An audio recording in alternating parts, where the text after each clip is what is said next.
চট্টগ্রামে বিভিন্ন ব্যাংকের এটিএম বুথগুলো কার্যত অচল হয়ে পড়েছে। বুথের পর বুথ ঘুরেও টাকা পাচ্ছেন না গ্রাহকরা। এতে প্রয়োজনীয় অর্থের অভাবে বিপাকে পড়েছেন তারা।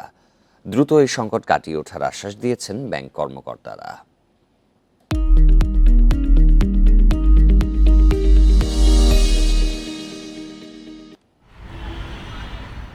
বেতন পেলেও বুথ থেকে টাকা তুলতে গিয়ে সমস্যায় পড়েছেন বেসরকারি চাকরিজীবী মোহাম্মদ জাকারিয়া। নাসিরাবাদ ২ নং গেট, জিসি মোড়ের বিভিন্ন ব্যাংকের অন্তত ২০টি বুথে চেষ্টা করে ৩ দিনও পাননি টাকা।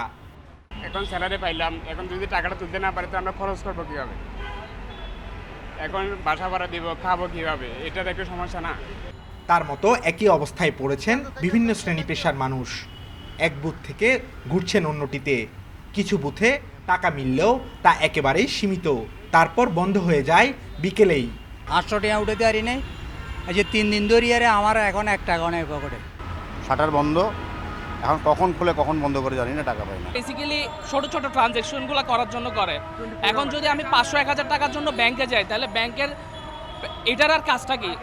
স্বাভাবিক সময়ে প্রতিদিন বুথগুলোয় টাকা রিফিল করে দায়িত্বপ্রাপ্ত নিরাপত্তা প্রতিষ্ঠান। তবে কিছুদিন ধরে নিরাপত্তাহীনতায় তারা আসছেন না নিয়মিত। যান এবং মালের নিরাপত্তার জন্য তো পুলিশের কাছে যাব। যখন আমার জানের নিরাপত্তা নাই, আমি তখন টাকা নিয়ে বা মালের নিরাপত্তা নিয়ে কিন্তু এটিএম বুথে যেতে পারতেছি না। সো এক কথায় যদি বলতে হয়, আমাকে বলতেই হবে শুধুমাত্র নিরাপত্তার অভাবে আমরা এই সাপোর্টটা দিতে পারতেছি না। সাম্প্রতিক সময়ে নগরীর নিরাপত্তা নিয়ে নানা সীমাবদ্ধতার কথা জানান পুলিশ কমিশনার। তবে দ্রুততা কাটিয়ে ওঠার আশ্বাসও দিয়েছেন তিনি। যেসব জায়গায় আমার ফুল ফেজেড পুলিশ রয়েছে, সেই সব জায়গায় আমি পুরো দমে আমি তাদেরকে সাপোর্ট দিতে পারবো, যে এটিএম বুথগুলো টাকা দেবো ভরতে। যে আমার তো মাত্র 5টাই হয়েছে, তবে তো আরও তো 11টা থানা ফুল ফেজেড রয়েছে।